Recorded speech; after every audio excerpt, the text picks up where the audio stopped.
तो स्वागत है आप सभी का मेरे इस यूट्यूब चैनल के अंदर। फ्रेंड, आज की वीडियो आपके लिए फिर से लेटेस्ट एंड धमाकेदार वीडियो रहने वाली है, क्योंकि इस वीडियो के अंदर आज हम बात करेंगे कि ग्रोसरी प्रोडक्ट को कैसे रिटर्न करेंगे 2024 के अनुसार। तो फ्रेंड, यहाँ पर सही आपने यही सुना है कि यहाँ पर हम ग्रोसरी वाले जो प्रोडक्ट होते हैं, जो खाने पीने की चीज़ें होती हैं, जैसे कि ऑयल हो गया एंड जैसे कि जो हमारे जो ग्रोसरी जैसे घर के जो खाने पीने वाले किचन के सामान होते हैं, उनको हम कैसे रिटर्न करेंगे। तो यहाँ पर रिटर्न करने का सबसे बड़ा सवाल है कि आप इसको अब आप रिटर्न ही करना चाहते तो आपको ये सबसे पहले आपको मंगाना ही नहीं चाहिए ऑनलाइन से। अगर आप ऑनलाइन से मंगा रहे हैं तो यहाँ पर आपको पता होना चाहिए कि ऑनलाइन से अच्छा ऑफलाइन ही है, क्योंकि यहाँ पर कभी कभार क्या होता है, कुछ ऐसे प्रोडक्ट हम मंगा लेते हैं जिनके ऊपर रिटर्न संभव ही नहीं होता है। तब यहाँ पर क्या कंडीशन रह जाती है कि अब हम प्रोडक्ट को वापस भी नहीं कर सकते एंड ना ही उसको यूज़ कर सकते हैं। तो यहाँ पर आपको ये चीज़ भी समझ लेना है। चलो, आपने यहाँ पर आपने ऑर्डर कर लिया, अब आप रिटर्न कैसे करेंगे। फ्रेंड, जैसे कि मेरे एक सब्सक्राइबर का कमेंट आया कि सर ग्रोसरी प्रोडक्ट को कैसे रिटर्न करना है, उसके ऊपर वीडियो बनाएं। तो उसी के चलते मैं वीडियो लेकर आया हूँ। भले मेरे एक सब्सक्राइबर ने कमेंट किया हो, भले मेरे 1000 ने किया हो, भले कईयों ने किया हो, मुझसे मैं आपकी यहाँ पर हर प्रॉब्लम को सॉल्व करने की कोशिश करूँगा। अगर आप यहाँ पर एक भी मुझे सब्सक्राइब कमेंट करता है तो मुझे खुशी मिलती है कि मुझसे किसी ने कोई प्रॉब्लम ज़रूर पूछी है। तो यहाँ पर मैं आपकी बेझिझक मैं आपकी प्रॉब्लम को सॉल्व करने की कोशिश करूँगा। तो इसके रिलेटेड मैंने फ्लिपकार्ट से जब कॉन्टैक्ट किया तो उनसे यहाँ पर पूरी की पूरी जानकारी जो मुझे मिली है, मैं उसके आधार पर उसके बेस के ऊपर आपको यहाँ पर फुल नोटिफाई करूँगा, अपडेट दूँगा एंड यहाँ पर स्टेप बाय स्टेप बताऊँगा कि यहाँ पर सचमुच में ग्रोसरी वाले जो प्रोडक्ट होते हैं, खाने पीने वाली चीज़ें, क्या हम उसको अपने रिटर्न में कर सकते हैं कि नहीं। तो यहाँ पर वीडियो पर अगर नए हैं, चैनल पर नए हैं, तो चैनल को सब्सक्राइब करें, वीडियो को लाइक करें, शेयर करें एंड यहाँ पर बेल आइकन को जरूर ओपन करें। तो यहाँ पर हम बताना स्टार्ट करें। जैसे कि मैंने बहुत सारे जो प्रोडक्ट हैं, मैंने सबसे ज़्यादा ऑनलाइन ही मंगाया है जो ग्रोसरी के आइटम। जैसे कि मैं आपको अपनी ऑर्डर हिस्ट्री के अंदर जाकर दिखा भी दूँ, तो यहाँ पर आप देख भी सकते हैं। मैं आपको एक प्रोडक्ट दिखा भी देता हूँ। तो फ्रेंड, जैसे कि स्क्रीन पर आप देख पा रहे हैं, यहाँ पर मैंने ग्रोसरी बास्केट एक आइटम मंगाया था। फ्रेंड, जैसे कि मैंने आपको ये एक दिखाया, बट मैंने इससे ज़्यादा ही प्रोडक्ट मंगा रखे हैं। मैं आपको दिखाना भी नहीं चाहूँगा, बट यहाँ पर आपको एक ज़रूर प्रोडक्ट दिखाया है, क्योंकि यहाँ पर मैंने प्रोडक्ट यहाँ पर से मैं ऑनलाइन मंगाता रहता हूँ। तो यहाँ पर जब मैंने ऑनलाइन मंगाए हैं तो मुझे यहाँ पर अभी तक कोई प्रॉब्लम ऐसी नहीं आई, फेस नहीं करनी पड़ी, बट फिर भी इसके ऊपर मुझे जानकारी है, मैं आपको यहाँ पर अपडेट दे सकता हूँ।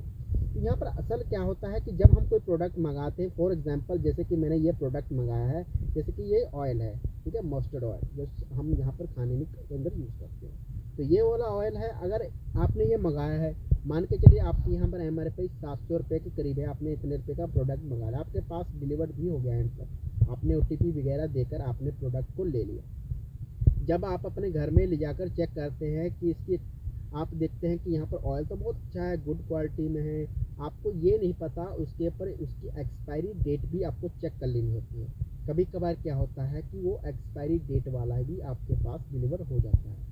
तो इस केस में अगर ये आपके केस में ऐसा होता है, अगर आपको डेट बताई है इतनी जनवरी तक, इतने साल, तो मान के चलिए आपका प्रोडक्ट आपको 2024 के अंदर डिलीवर हुआ, बट उसकी एक्सपायरी तो 2022 के अंदर हो चुकी है या 2023 के अंदर हो चुकी है, तो मतलब कि एक्सपायरी डेट के अंदर आपको प्रोडक्ट मिला है। आपको क्या करना है, आपको यहाँ पर रिटर्न का सिंबल नहीं मिलेगा। हो सकता है शायद मिल भी जाए, बट यहाँ पर फ्लिपकार्ट का कहना है कि आपको सिंबल नहीं दिया जाएगा। बट अगर आपको इस तरह की प्रॉब्लम फेस करनी पड़ रही है तो आपको डायरेक्ट क्या करना है, नीड हेल्प यहाँ पर सेक्शन आ रहा है, यहाँ पर क्लिक करना है, या तो आपको डायरेक्ट कस्टमर सपोर्ट से कॉन्टैक्ट कर लेना है। जब आप उनसे कांटेक्ट करेंगे तो सीधे कनेक्ट हो जाएगा कस्टमर केयर। उनको पूरी प्रॉब्लम बतानी है कि सर मैंने इतने MRP का प्रोडक्ट ऑर्डर किया, उनके पास डिटेल होती है, आपने बताना है कि हमने ये इतनी तारीख को हमको डिलीवर्ड हुआ, जब हमने घर पर ले जाकर देखा तो इसकी डेट हमको यहाँ पर हमको यहाँ पर अच्छी नहीं मिली, मतलब कि हमें यहाँ पर रॉन्ग में मिल गया है। एंड यहाँ पर जो हमें डेट, यहाँ पर एक्सपायरी डेट अंदर ऑयल मिला है, एंड यहाँ पर वो आपकी कंप्लेंट बनाएंगे। वह आपसे फ़ोटो वगैरह मांग सकते हैं कि सर इस मेल के ऊपर हमें फ़ोटो वगैरह फॉरवर्ड कर दीजिए, सेंड कर दीजिए, हम आपकी इन्वेस्टिगेट करवाएंगे एंड उसके बाद इन्वेस्टिगेट होने के बाद आपका प्रोडक्ट आपसे ले लिया जाएगा। एंड यहाँ पर आपको रिप्लेसमेंट भी दी जा सकती है। फॉर एग्जांपल अगर उनके पास प्रोडक्ट होगा अवेलेबल तो आपको यहाँ पर आपको रिफंड नहीं, आपको कम से कम प्रोडक्ट को चेंज करके दिया जाएगा।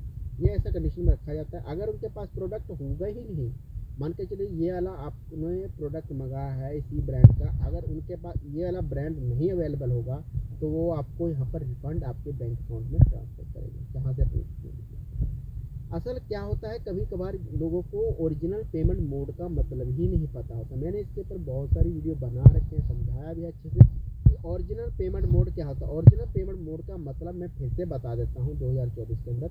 यहाँ पर ये होता है कि मान के चलिए आपने पेमेंट किया है पेटीएम से, तो यहाँ पर आप उसका पेटीएम का पैसा आप अपने यूपीआई के अंदर नहीं ले सकते हैं, ना ही आप कहीं किसी अदर वॉलेट के अंदर ले सकते हैं। तो यहाँ पर उसका मतलब ये होगा जहाँ से आपने पेमेंट किया उसी मेथड के अंदर चला जाएगा। फॉर एग्जांपल यहाँ पर अगर आपने किया है डेबिट कार्ड से, तो यहाँ पर डेबिट कार्ड का जो पैसा है वो आपके डेबिट कार्ड में चला जाएगा।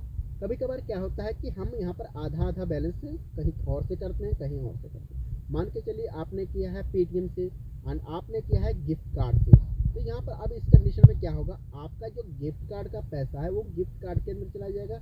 मान के चलिए आपने किया 4000 का पेमेंट, आपने 2000 गिफ्ट कार्ड से किया है, 2000 अपने पेटीएम से किया, तो 2000 पेटीएम आपके पेटीएम में चला जाएगा, 2000 आपका गिफ्ट कार्ड में चला जाएगा।